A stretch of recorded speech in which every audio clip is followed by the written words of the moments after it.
Pode começar? Pode. Mas aí depois você edita essa... Sim, eu corto a entrada.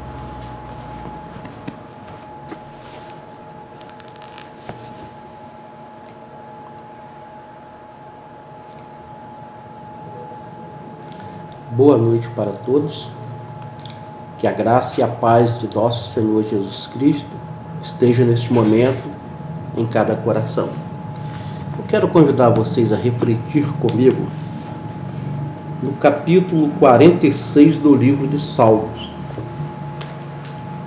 que tem como título A Fé Perfeita em Deus. Diz assim: Deus é o nosso refúgio e fortaleza, socorro bem presente na angústia. Pelo que não temeremos, ainda que a terra se mude, e ainda que os montes se transportem para o meio dos mares, ainda que as águas rujam e se perturbem, ainda que os montes se abalem pela sua braveza. Há um rio cujas correntes alegra a cidade de Deus, o santuário das moradas do Altíssimo. Deus está no meio dela, não será abalada. Deus a ajudará ao romper da manhã. As nações se embraveceram, os reinos se moveram. Ele levantou a sua voz e a terra se derreteu. O Senhor dos exércitos está conosco, o Deus de Jacó é o nosso refúgio. Vinde contemplar as obras do Senhor, que desolação tem feito na terra. Ele faz cessar a guerra até o fim da terra, quebra o arco, corta a lança, queima os carros no fogo. Aquietai-vos e sabei que eu sou Deus, serei exaltado entre as nações, serei exaltado sobre a terra. O Senhor dos exércitos está conosco, o Deus de Jacó é o nosso refúgio.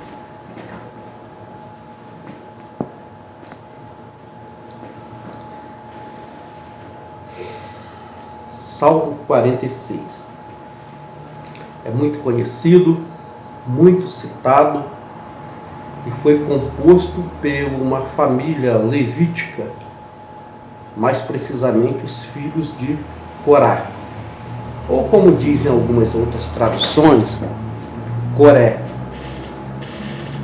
Não se sabe ao certo quando foi composto este salmo. Suponha que já tenha eles estado em Israel, já tinham tomado posse da terra prometida. Então ali se compôs esse salmo, por causa da cidade que eles falam. Há um rio cujas correntes alegra a cidade de Deus. Se foi assim, ele estava falando da fonte de Guion, ou Gion, como alguns outros chamam, que levava a água para Jerusalém. Mas era apenas uma metáfora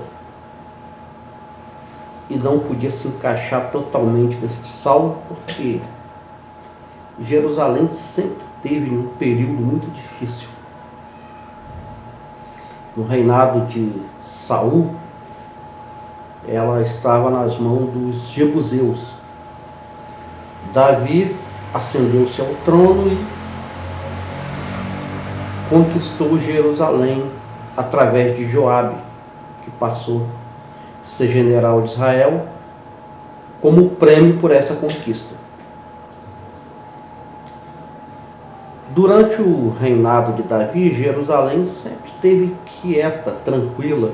As guerras eram feitas lá fora, com exceção da rebelião de Absalão. Depois de um período de reinado de Salomão, Jerusalém passou a não ser mais um lugar tranquilo, quando seu filho Reoboão, ou também chamado de Roboão, assumiu o reinado. Todos sabem que Salomão se corrompeu, trazendo com isso pecado para Jerusalém, Israel, todos os seus tempos. Salomão, no final da vida, ele se converteu, se reconciliou com Deus. Foi aí que ele escreveu o livro de Eclesiastes. E seu filho Roboão não quis seguir o mesmo passo do pai. Foi um homem iníquo. E Deus separou as tribos de Israel, do norte da tribo de Judá, do sul com a tribo de Benjamim, justamente por isso. E alternou-se entre reis bons e reis maus, até o período em que Nabucodonosor transportou Jerusalém para fora de sua terra. Mas o que nos chama a atenção é que em Jerusalém havia esse salmo, havia outros salmos, havia salmos de louvor, de adoração, havia salmos de correção, de exortação. E nós começamos a entender o quê? Que esses salmos, como o Salmo 46, Salmo 91, Salmo 18, que é o meu preferido, embora toda a Bíblia seja importante, mas sempre tem passagens preferidas. E os livros de Salmo, o meu é o Salmo 18. E alguns se fiam nas promessas dos salmos e esquece de manter uma vida pia diante de Deus. Toda promessa bíblica ela tem muita validade, mas ela só pode cumprir na nossa vida se houver condições para aquilo.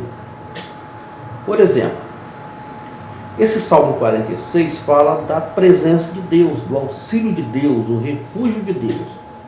Fala que ele faz cessar a guerra, ele destrói as armas de guerra. Mas isso não impediu que o reino da Síria transportasse Israel para fora de sua terra. E que o reino da Babilônia transportasse Judá também para fora de sua terra. Porque o povo não estava fiado na palavra. Todas as promessas, ela é condicional. Se houver condições dela se cumprir, essa condição quem tem que dar somos nós. Porque a Bíblia diz: se atentamente ouvir a minha voz, permanecer, então vem aquelas promessas de desfrutar o melhor daquela terra. Mas também dizia que se o povo se corrompesse, fosse após outros deuses, muitas maldições viriam sobre aquele povo, e isso aconteceu. O Salmo 46, ele nos dá a paz, a tranquilidade, porque está fiado nas promessas de Deus. Mas como eu já disse, as promessas de Deus, elas se cumprem de acordo com o desenrolar-se de nossa vida. Se formos fiéis a Ele, Ele continuará presente em nossa vida. Quando a Bíblia diz Deus é o nosso refúgio e fortaleza, ela está dizendo para aqueles que são salvos, aqueles que mantêm uma vida afastada do pecado, de que nós não devemos temer a nada, porque Ele é o nosso refúgio e fortaleza e socorro bem presente na tribulação. Ainda que a terra mude, aqui está dizendo isto: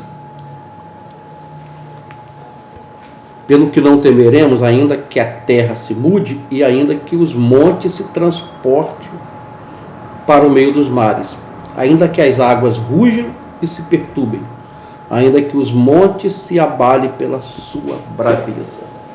Quando se fala em terra, fala em pessoa. Está falando com a humanidade.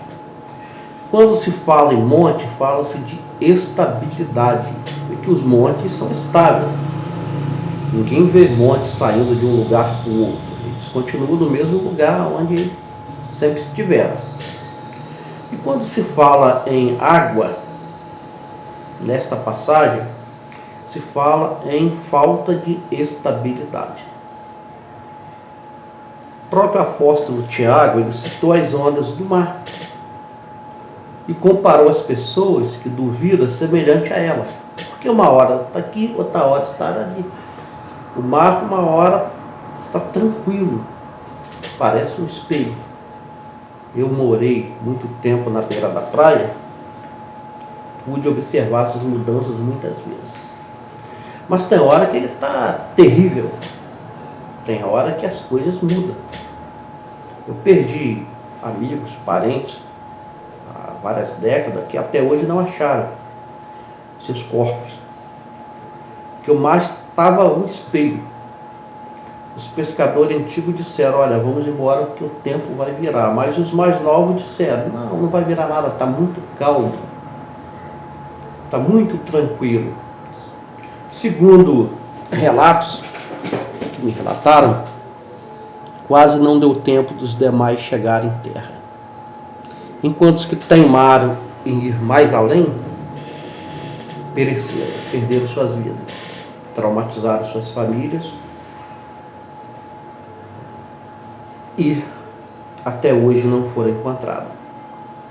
Então a água, nesse caso, significa falta de estabilidade. Os montes, que o escritor está dizendo, ainda que os montes se transportem para o meio dos mares, ele quer dizer que, ainda que a nossa estabilidade vá para o meio de uma guerra,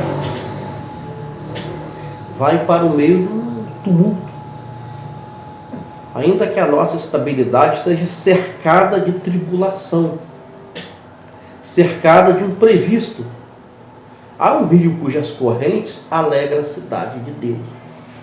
Esse rio, traduzindo para o sentido espiritual, é o que a Bíblia fala em Apocalipse, que sai do trono de Deus e do Cordeiro.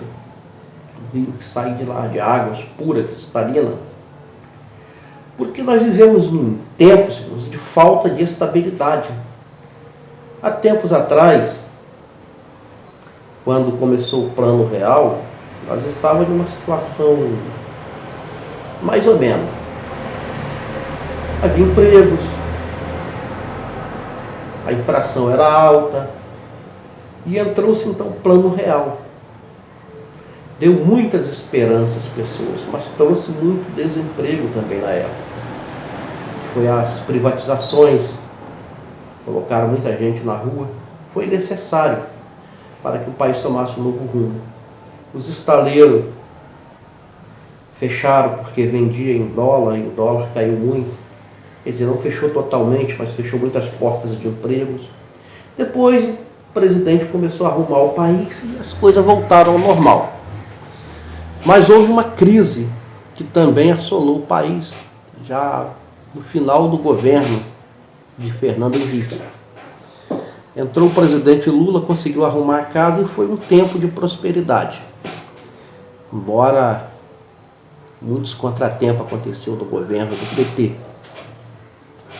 Depois, quando pensávamos que o país estava realmente tranquilo, veio a crise econômica no final de 2015, que está até os dias de hoje. E quando o novo governo, o presidente Bolsonaro, tentou arrumar as coisas, veio a pandemia e jogou o mundo em um caos. O mundo entrou em declínio. O povo se assombraram.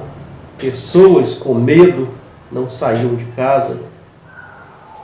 Um terror psicológico tremendo. Muitas pessoas perderam a vida. Pessoas perderam seus entes queridos. Eu perdi alguns.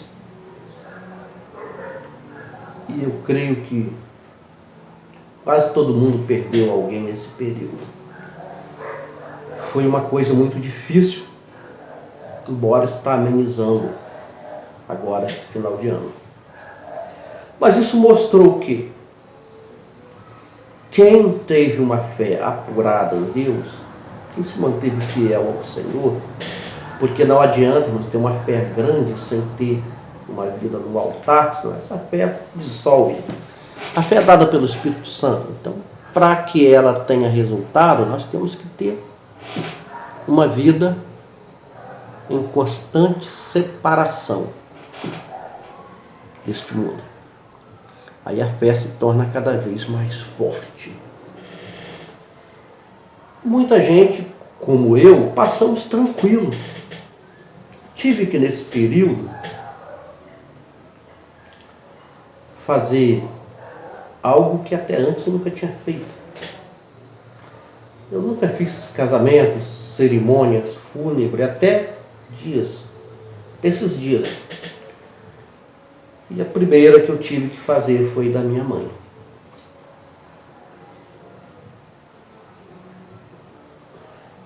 Foi difícil, um período muito duro, porque eu perdi muitas pessoas próximas nesse período. Mas a Bíblia fala sobre esse rio que alegra a cidade de Deus, as suas correntes, ela traz alegria.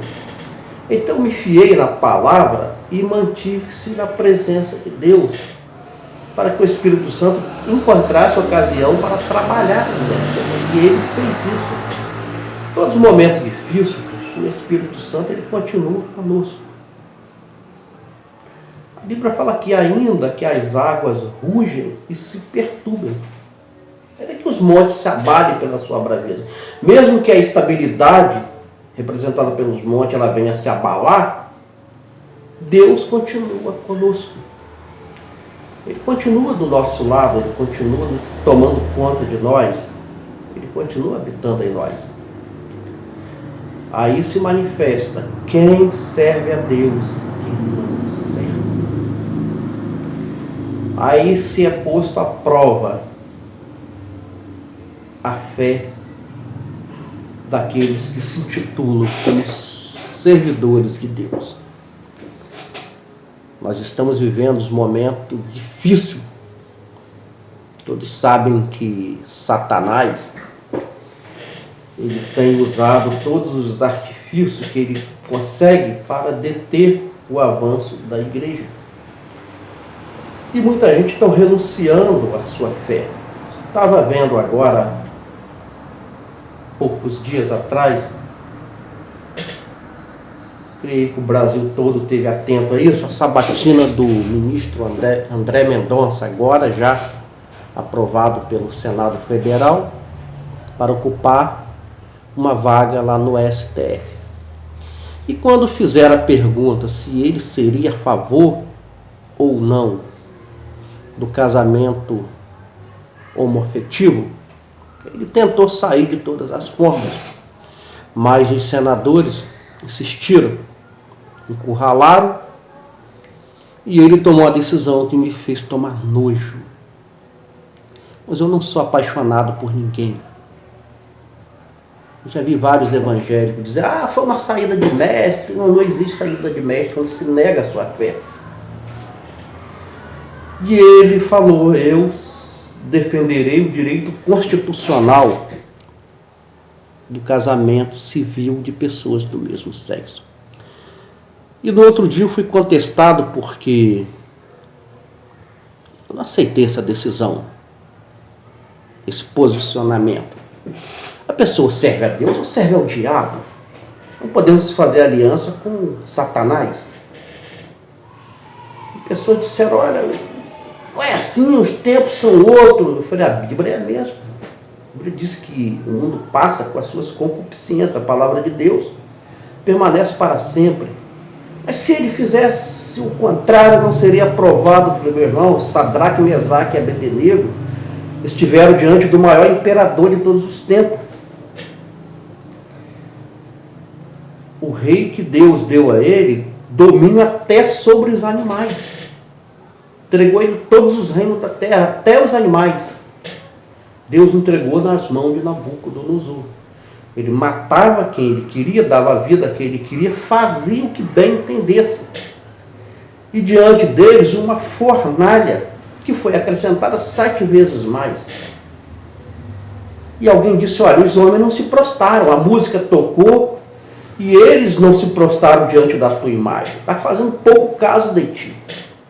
Mas eles permaneceram fiéis. E quando foram indagados pelo rei, se era de propósito, ele disse, sim, nós não nos prostraremos.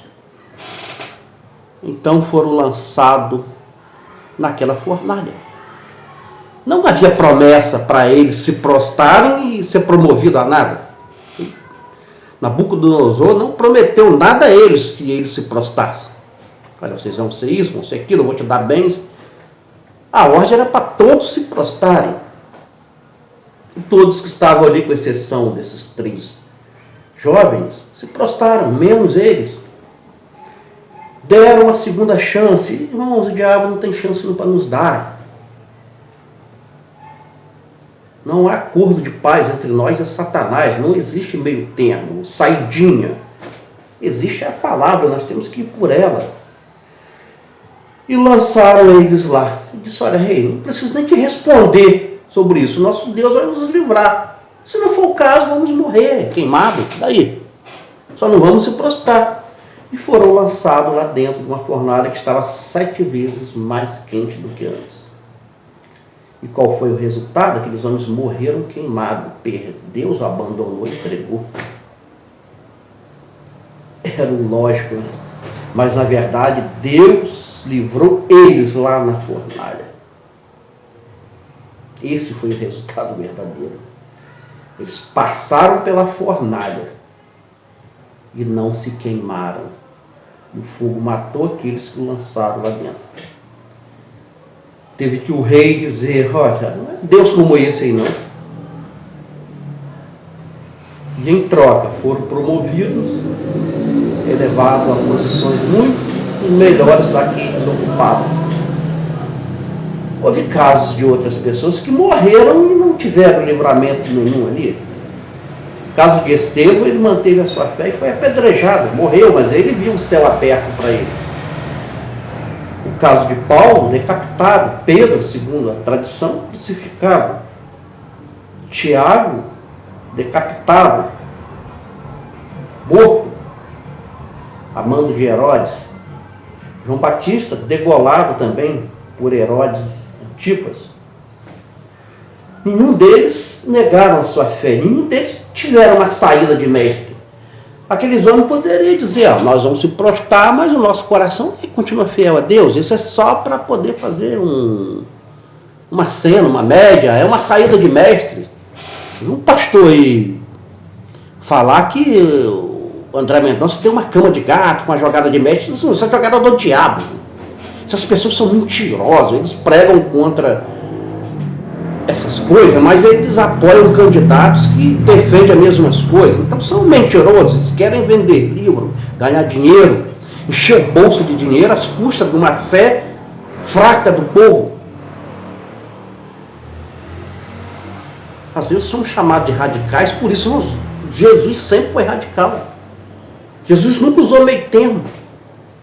Ele manteve-se íntegro e foi fiel até a morte de cruz. Não tem como apoiar candidatos que defendem essas causas e depois dizer que é contra. Pessoas que apoiaram Sérgio Cabral, Luiz Fernando Pezão, Fernando Henrique Cardoso, apoiaram até o presidente Lula e outras pessoas, Eduardo Paes, depois diz que é contra. Foram contra pessoas que eram candidatos evangélicos, que era contrário a essas podridão. Outro se retratou na Bahia agora, acho que foi na Bahia, fez acordo com o Ministério Público para se retratar. O crente não se retrata com o pecado. Essas pessoas têm que sair dali de onde estão. Não estão em condições de assumir essas posições. As pessoas têm que entender que o Evangelho de Cristo é cruz. Você está sujeito a perder sua liberdade, perder sua vida. Você não pode perder a salvação. Eu imagino o ministro André Mendonça, esse defensor que defendeu ele, disse, foi uma jogada de mestre, que jogada de corrupto. Quem se corrompe é porque se afastou de Deus. Eu espero que o André Mendonça ele volte atrás e se retrate, se conserte com Deus. Há muitos evangélicos aplaudindo, olha, aí está a sombra de quem virá. Quando alguém nega a sua fé, irmãos, ele é corrupto, ele se corrompe. Pessoas que negam a Deus já tem lá no STF, já tem o suficiente lá. Então chegou uma hora da Igreja de Cristo nos entender que nós devemos examinar a palavra. Diz para a pessoa, olha, você é por isso que as igrejas estão desse jeito. É por isso que o número de divórcio é cada vez maior. É por isso que é cada vez mais filhos de evangélico morrendo no tráfico, nas drogas, perecendo nos vícios. Porque as pessoas não entendem que a Bíblia não muda, que nós não podemos dar jeitinho, temos que manter fiel, para que a nossa fé ela seja fortalecida. Nós estamos vivendo tempos trabalhosos, difícil de se viver. Muitos de nossos irmãos pagaram com a vida o preço de crer em Deus. Mas muitos escaparam, porque não estavam no plano de Deus, aquelas pessoas partiram como mártires.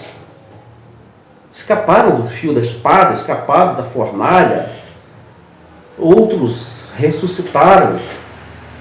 Outros triunfaram, puseram exércitos em fugidas. A Bíblia fala isso. Então nós devemos se fiar que Deus ele é nosso refúgio. Ele está conosco. O que é um senador da República, senão um homem que hoje está vivo e amanhã pode estar na sepultura? Quantos deles já não pereceram, não morreram? O que é um ministro de um STF? O que é alguém para determinar que rumo nós devemos tomar? Que rumo a igreja deve seguir? São pessoas, irmãos, que estão vivos hoje e amanhã ninguém sabe. A Bíblia diz, horrenda coisa cair nas mãos do Deus vivo. Eu me lembro que antigamente, quando alguém mexia com uma pessoa que servia a Deus, essa pessoa pagava um preço muito alto. A resposta vinha rápida, porque as pessoas não ficavam por aí se contaminando com esse mundo. Eles se afastavam do mundo e se aproximavam de Deus, e a resposta vinha imediata. E quando nós temos a oportunidade de ser confrontado, é simplesmente Deus dando condições e capacidade e oportunidade de permanecermos fiéis. Eu nunca vou me retratar de algo que pregar de acordo com as Escrituras. Meu Deus é suficientemente forte para estar comigo em todos os instantes, todos os momentos. A Bíblia diz que o Espírito Santo ele se posiciona em nós de uma forma que, se o inimigo vier contra nós como uma torrente de água forte, o Espírito do Senhor ele levanta a sua bandeira e diz, olha, aqui tem dono. É por isso que para aquele que serve a Deus é difícil você ver aquela coisa difícil, aquela tempestade grande que vem, porque o diabo sabe que se ele vier dessa forma, ele vai ser derrubado. Ele começa com artimanhas. Ele vem na calada. Então, se alguém está sofrendo muita afronta, muita coisa, olha, o diabo sabe que é fácil isso. Porque geralmente ele vem devagarzinho. Na vida do fiel, ele sabe que o Espírito Santo está ali. Ele fica de longe, oferecendo, olha, esse caminho aqui. Vamos por esse lado ali. Aqui é mais fácil. Olha como é atrativo. Como nós temos o poder de decidir de que lado queremos ficar, cabe a nós a escolha perfeita. Se começarmos a olhar demais para aquele fruto proibido que o diabo está oferecendo, a nossa fé começa a enfraquecer, porque começamos a nos esvaziar de Deus. Por isso que Jesus disse, olha, se teu olho te escandalizar, arranca ele. Jesus não está mandando ninguém se mutilar. Mas ele estava dizendo, você tem que ser radical. Hoje são chamados de radicais aqueles que pregam a verdade como ela é. Mas há muitos tolerantes aí que irão para o inferno. fazer companhia a outros que já foram antes deles. Não há tolerância, irmãos, com o pecado. Deus, ele está conosco, ainda que tudo se transforme em nossa volta em guerra, nós temos paz. Ainda que toda a terra se levante, Deus também se levanta do seu trono para defender seus fiéis. Ainda que as leis, ainda que os poderes constituídos se levantem, Deus está conosco. Estamos na hora, irmãos, de parar de pedir misericórdia para essa gente que está lá no poder, mantendo o país nessa podridão. Está na hora de pedir a Deus justiça.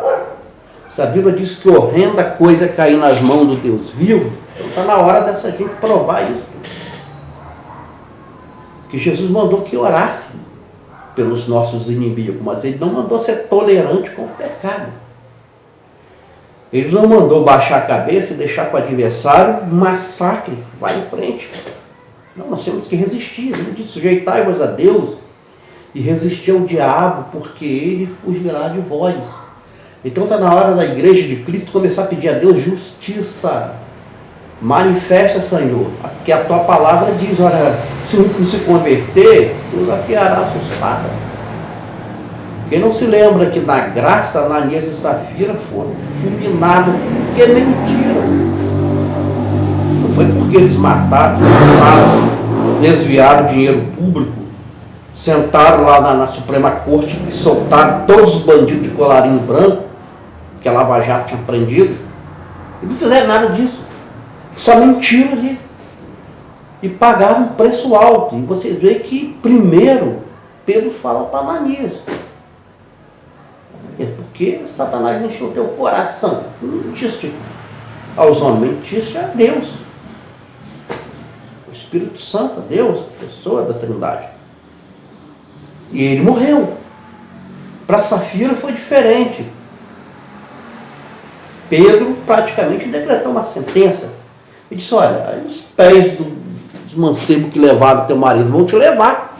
Pedro não disse: olha, Safira, se converte, você precisa se arrepender para você não ter o mesmo final. Diferente do que ele falou para Simão lá em Samaria, que estava em fel de amargura, que ele tinha que se converter. Então, mas a igreja, ela detém poder. A Bíblia diz que nos foi dado as chaves do céu. Mas parece que nós estamos entregando essas chaves para o mundo.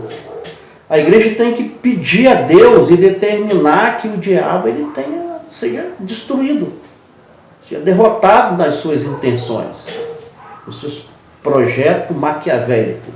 E pedir a Deus é a intervenção mesmo dele. Que ele intervenha pesadamente. Se as pessoas querem afrontar a Deus e a sua igreja, então que se choque de frente com ele. O ministro Edson Fachin, lá de um estado chamado Rondônia, quer dizer, ele não é de lá. A lei foi criada lá. Rondônia ou Roraima, agora não me lembro. O estado cria uma lei, ele vai lá e derruba, desrespeitando a maioria dos parlamentares que aprovaram aquela lei. Como se o homem mandasse sozinho no país, afrontando a Deus e a sua igreja, e a sociedade brasileira, e a nós que não queremos ver nossos filhos envolvidos nessas podridões. E parece que o povo está aceitando. Eu converso com colegas que dizem: ah, mas a Bíblia diz que é assim, a apostasia viria. A Bíblia fala muitas coisas, mas não quer dizer que tem que se cumprir conosco. Quando ela diz que os ímpios vão ser lançados no inferno, e todos que afastam de Deus, não quer dizer que nós também devemos se afastar para ela se cumprir. Que se cumpra aquele que diz que Jesus vai levar a sua igreja, nós seremos arrebatados, não abrir e piscar de olho. Então nós devemos escolher para nós aquilo que é o melhor da Bíblia. Eu não posso aceitar que o diabo vai fazer o que ele bem entender, porque, irmãos, a grande tribulação não chegou ainda. A grande tribulação é que esse mundo será realmente entregue nas mãos do inimigo e ele vai reinar aqui. Por enquanto ele não está ainda com poder absoluto. Tem a igreja que resiste. A igreja é o órgão que resiste, é ela que será tirada naquele dia. O Espírito Santo não será tirado porque ninguém se converte a Deus a não ser pelo Espírito Santo. E muitos santos da grande tribulação vão adentrar ao céu. O Espírito Santo vai converter muita gente ainda na grande tribulação que se arrependeram dos seus pecados. Então, não creio que o Espírito Santo se retirará da terra, mas a igreja sim que resiste, essa será tirada. Quando o anjo perguntou a João, olha, quem são esses que vêm de vestes brancas e com palmo nas suas mãos? São multidões, tribos, nações e língua. João disse, eu sei, o Senhor sabe. Então o anjo disse, esses são os que vieram da grande tribulação. Eles lavaram e branquearam as suas vestes no sangue do Cordeiro. Então, lá também haverá salvação. Então, o Espírito Santo não pode estar fora da terra se é só por ele que a pessoa é convencida do pecado, é transformada. Mas enquanto nós estamos aqui, esse dia não chega, vamos continuar resistindo, pedindo a Deus que interfira sem medo, sem essa de voltar atrás, de covardia. A Bíblia diz que os covardes, os medrosos, ele volta. Não há lugar para covarde no céu. Porque Cristo, ele não se acovardou. Ele foi crucificado em nosso lugar. E se nós quisermos adentrar o céu, também temos que ser crucificados com ele, no sentido de matar a nossa natureza, de renunciar às coisas deste mundo, não ceder às pressões deste mundo, de permanecer fiel a ele, porque só pela fidelidade é que nós conseguiremos alcançar os céus. A graça de Deus já se manifestou, trouxe salvação. Agora cabe a nós a nossa fidelidade, a nos mantermos firmes, sem recuar. Igreja de Cristo, irmãos, não pode ser bajuladoras. As pessoas que adoram o presidente como se ele fosse o próprio Deus. As pessoas disseram, olha, você vê o que ele fala? Isso que é Brasil assim, tudo, Deus acima de tudo, não sei. Claro, qualquer pessoa que glorificar Deus é com as suas obras, é com a sua vida. Porque Deus falou para o povo de Israel, esse povo me louva de lábios e o coração está longe de mim. O povo chegava diante do altar e cobria o altar de lágrimas. Deus disse, olha, vocês estão fazendo coisa abominável. Quem pediu isso aí? Rasgai o vosso coração, vocês estão rasgando o vosso vestido, sinal de luto, de pranto, rasga o vosso coração. Deus quer fidelidade. Deus não quer palavras aí que o vento leva,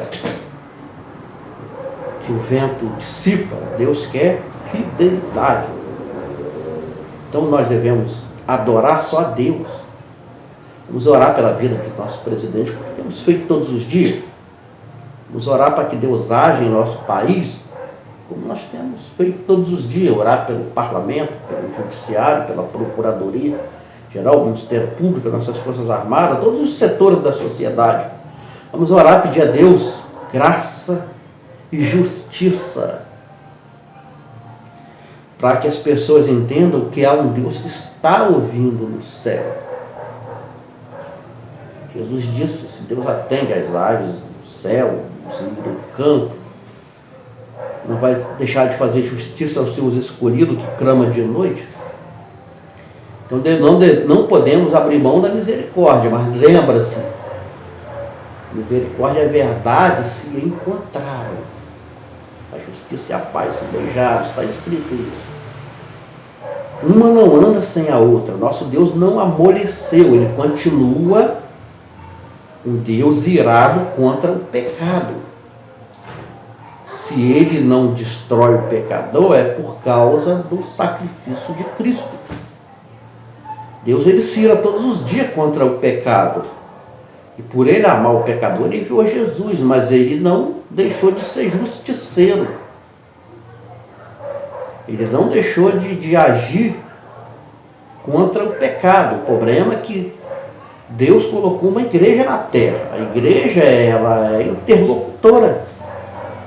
Deus trabalha segundo o que a igreja faz aqui. Já deu a sua palavra para ser bússola. Se a igreja se comportar como igreja, ele atua. Se não se comportar, ele vai deixar com que nós passamos as agruras dessa vida sozinhos. Temos que ser verdadeiro. Não adianta ser famoso, vender um monte de livros, ficar aí fazendo meio termo, guerreando um com o outro, combatendo um outro sem lavar as vestiduras no sangue do Cordeiro. Vocês vão ver que naquele dia vai ter faltas de muito famosos lá no céu. Muitas pessoas que a pessoa diz, olha, prega, se a pessoa prega a verdade. Viver a verdade é bem diferente de pregar. Agora, se é um lugar onde vai ter muita gente assim, lá no inferno, está preparado para essas pessoas. Ele diz aqui de Senhor, muitos vão dizer assim, Senhor, em teu nome nós fizemos tanta coisa, pregamos, curamos, libertamos, fizemos, falamos línguas. Jesus dirá, não conheço você não. Partai de mim, eu não vos conheço. Quer dizer, você não tem intimidade. Conhecimento quer dizer intimidade. Você não tem intimidade comigo. Tu fez tudo isso em iniquidade. Tu apenas usou meu nome. Mas fez em iniquidade. Tu não tem parte no reino do céu. É tempo de nos consertarmos.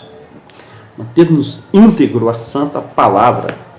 E não temer diante das situações que está posta diante de nós.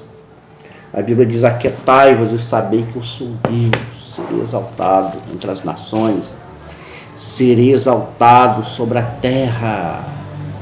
O Senhor dos exércitos está conosco, Deus de Jacó é o nosso refúgio, dizendo que é Ele que faz cessar a guerra. Então, não tenha medo de guerra, de pessoas que estão aí.